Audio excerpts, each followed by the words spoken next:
the Happy Church Trio.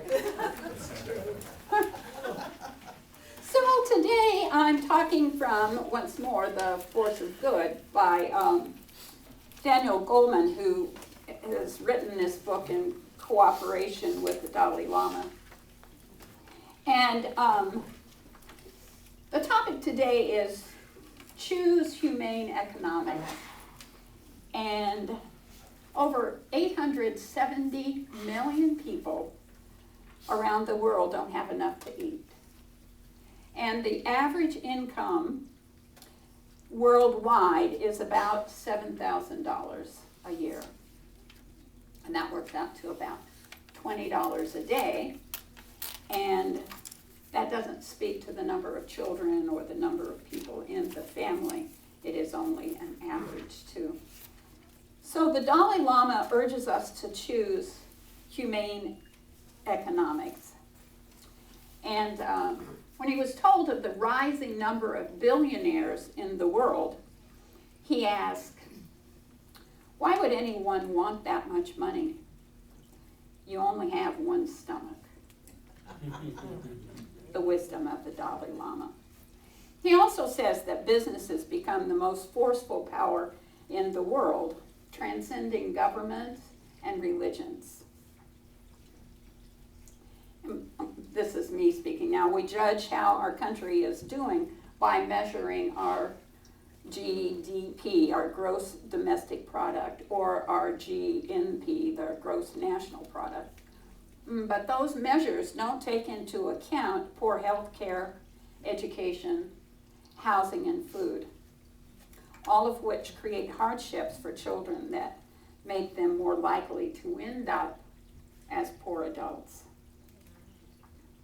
Ideally, an economic system would balance freedom with altruism.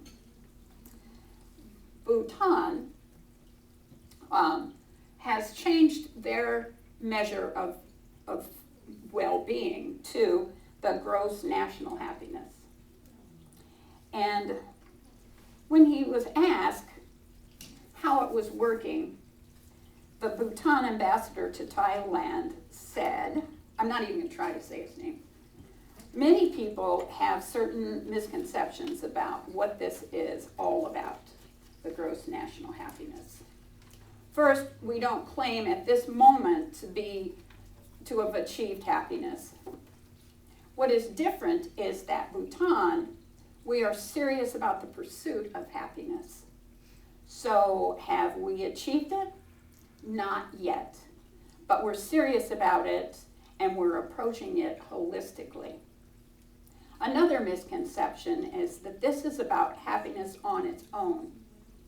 Happiness cannot happen in isolation or in a bubble. In fact, it goes with Buddhist philosophy that everything is interdependent, especially in a globalized world. It's much more relevant that happiness has to be inclusive and global because we impact one another. Climate change, economic upheaval, security, peace, it's all interdependent, he says. In many fronts, it is working as people are content. We have poverty. It is a reality, but not in terms of abject poverty. There are social inequities, but inequities that are modern in nature because of economic growth. How can I say it's working in Bhutan for average people is access to health, education, and an infrastructure that works. All of these are tremendous changes for this country over the past 40 years. So it's all very well and good to say that business needs to tend to human qualities and create humanistic economics. But we have to ask ourselves, what can I do as an individual to establish and help with humane economics? So I'm going to tell you a story. I probably will cry. I've shared this story before, but to me it speaks to two really important issues. So my sister was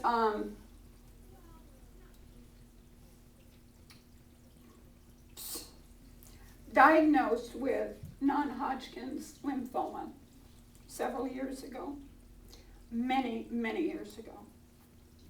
And she did not have any insurance. She and her husband were in transition and they had no insurance. And so their medical bills were astronomical. An old friend of my brother-in-law came to visit, and she had gone to school with him a long, long time ago, like in high school, and they hadn't seen each other very often. It happened that she was on the board of directors of Shackley's, and she had gotten my brother-in-law involved in Shackley products, and then he just let that slide because he was doing other things. When she came to Atlanta, and she didn't have a jacket, and it turned out to be cold unexpectedly to her. So my sister loaned her a silk jacket that my sister was very fond of. And this woman went back to where she came, Florida, and didn't return the silk jacket. My sister was really bummed about it. Mentioned it several times. Now, what kind of person would come and borrow a jacket and then not return it? You know how we do. Well, I don't know if you do, but I know my sister and I often do. So, in a very short time, maybe less than a month, they heard back from this woman. She still had the silk jacket. But she had gone back to her board of directors of Shackley, and she had convinced them that my brother-in-law had been a representative of Shackley's. They included my sister and my brother-in-law in their insurance, and they had paid all of their medical bills up to that point and then covered them until they were able to get on another insurance. Didn't hear any more about the silk jacket. But here's the two things that I wanted to mention to you. First off, my sister didn't follow these principles, but my mother and I did. And my mother said to her, "May we pray for you?" Because we don't pray without permission in this belief system. And my sister said to her with a deep sigh, "Oh, yes, that'll be fine. I know it gives you such comfort." And then the whole idea of the Shackley Board of Directors being so humane that they placed people over economics. To me, that's such a powerful example of where we would like to go in this country, caring more about people than about money. Because we know it all comes back. So here's the other thing that we can do as individuals. It's said that 85% of cash carries residue of drugs. Now, I don't know about that figure, but it certainly sounds logical to me. So I had a friend, a musician, who accepted all of he was a workshop musician, and he accepted all payments in cash. And then he would do this little ritual of blessing and cleansing his money. And, you know, so often we have an aversion to money. We don't want to talk about it. We kind of curse it. Every time we sit down to pay our bills, we go, But if we were to bless the money that we receive in cash and treat it with respect, putting your money in your wallet with gratitude and with joy, that's humane economics. Blessing each bill that I pay and giving thanks. First, to have the money to pay my bills. Secondly, that someone has trusted me enough to offer me some level of credit, because that's what paying bills really means, is that somebody has trusted you enough to loan you money. And being in gratitude for receiving that gift of trust and of faith. And then remembering, now this is economics, remembering the multiplier.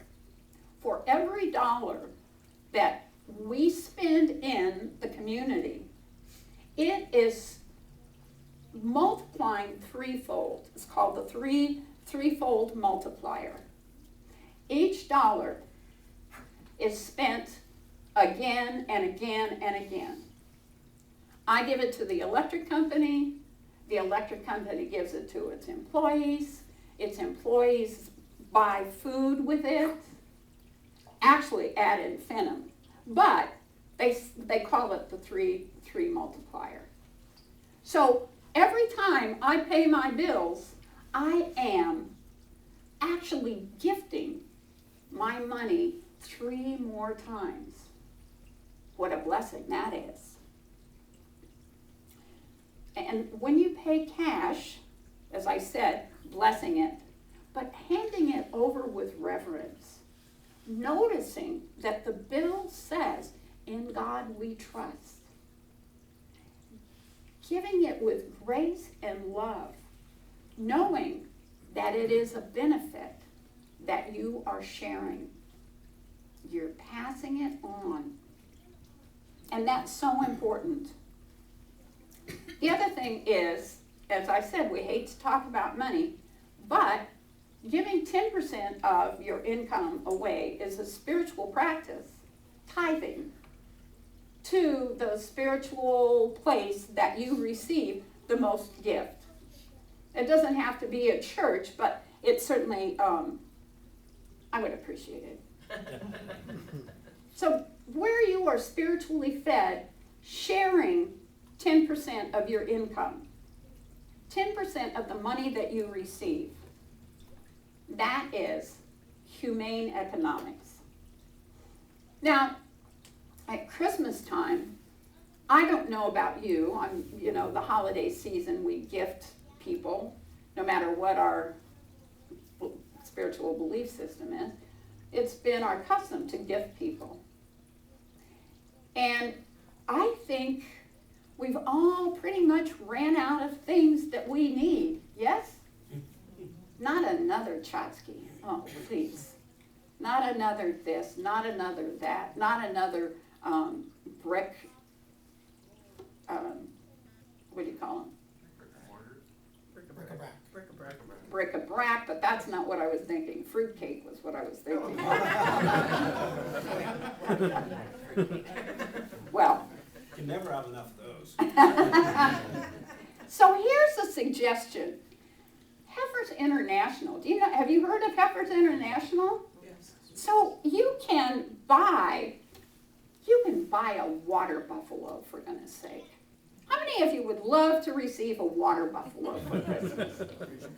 No kidding. Thank you. I have one in the closet. Do you? But you don't have to buy a whole water buffalo. You can buy shares. You can buy shares of heifers. You can buy shares of water buffalo. You can buy shares of goats, sheep, rabbits, Bees. chickens, bees. Wow. So you can buy portions of it, and the money that you spend goes to people in countries that are working toward sustaining themselves. So it's a gift of an opportunity for other people. It is humane economics. And you can select any price that you want to pay. There's Kiva International. Have you heard of Kiva International? So that one really excites me.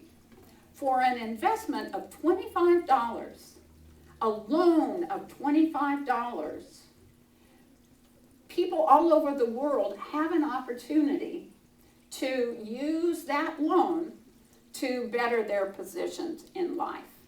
They, one woman, and you can choose which one you want to benefit, which one you want to loan the money to. A woman wanted a sewing machine and a spinning wheel so she could make stuff. Another woman wanted merchandise for resale so that she could support her family.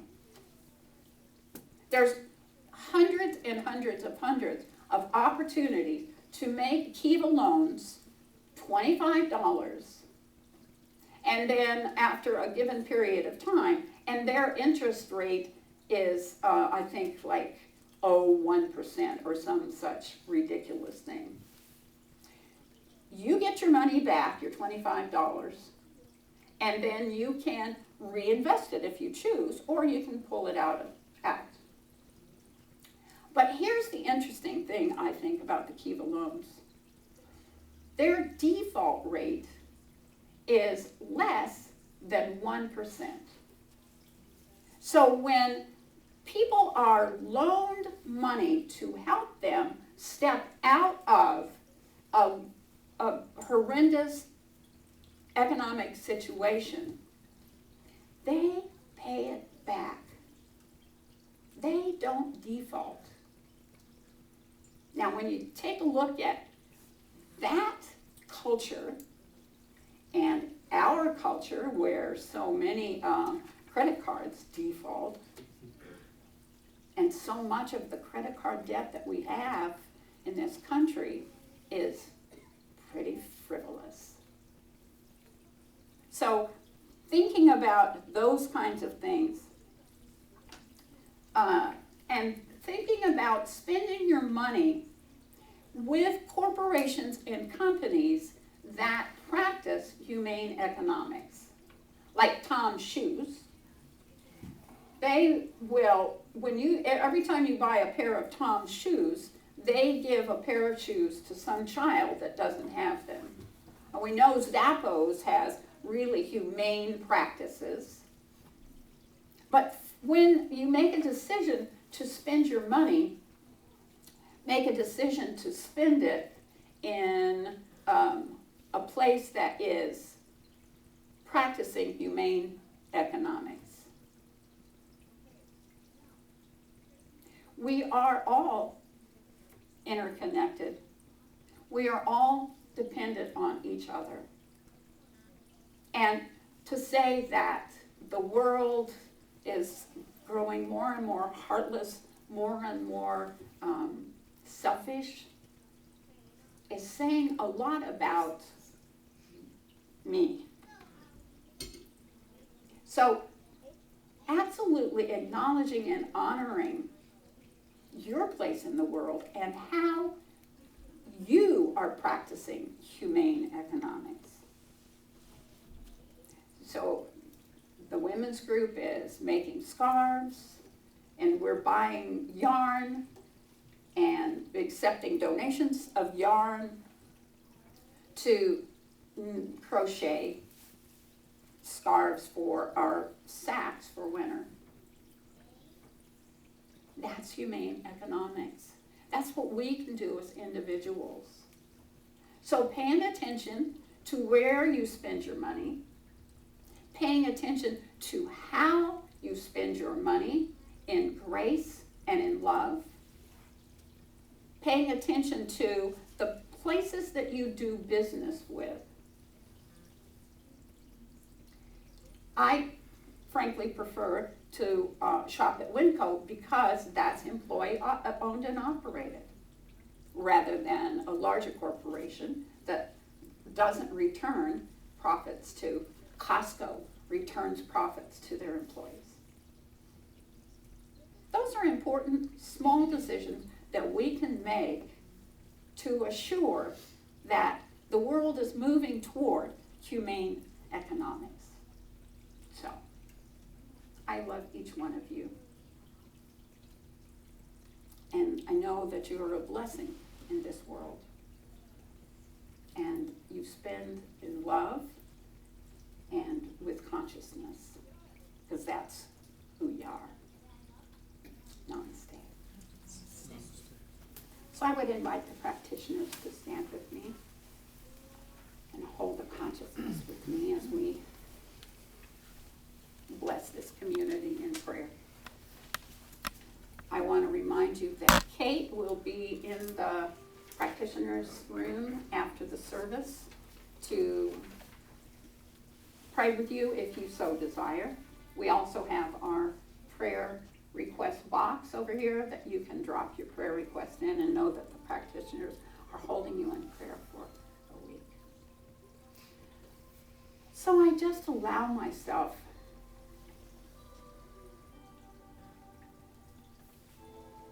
to settle into the awareness of the One, knowing that I am one with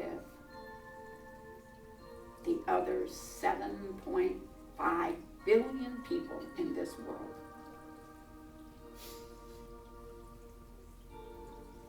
I am one with the One.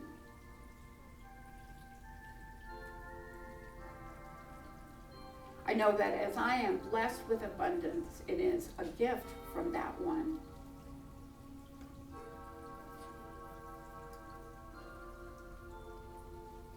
And I willingly share my abundance, knowing that because of the law of the universe, it will return to me tenfold. That's the spiritual multiplier.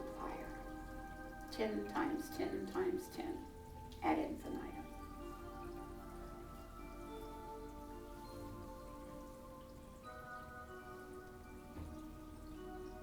I allow myself to settle into joy, to settle into peace, to settle into that deep, rich happiness that comes with being a part of community, knowing that I have many gifts and blessings to share.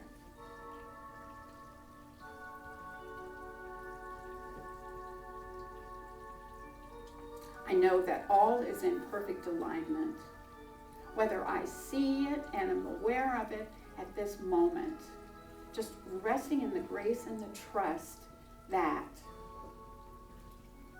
when the rest of the story unfolds, I am going to be dazzled by the creativity and the love and the unexpected gifts of the universe.